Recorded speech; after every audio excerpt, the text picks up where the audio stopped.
Welcome back, fellow coders. Jared O'Leary here with BootUp. This video I'm going to show you how to make user controls for the Let's Dance project. So just like with the beatbox machine, we're actually going to use when a key is pressed, do something. So in this case, I'm going to use the arrow keys. So I'm going to say like the left arrow. I'm going to make it so that LB switches to the LB stance.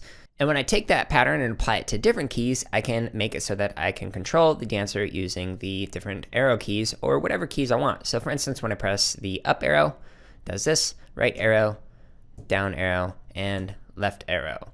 So this can make it so that I can control the dancer by simply pressing the keys on the keyboard. So when I press the green flag, I can start the music, and then I can make the person dance and do all sorts of stuff. Yeah. Now, another thing that you could do for user controls is you could actually add in a button that a user presses, and you just make it so that, the button sends a message over to this dancer to make them do a specific dance move or a specific dance pattern using different repeats and stuff. So experiment with user control in your project by using keys like this or creating buttons for your dancers.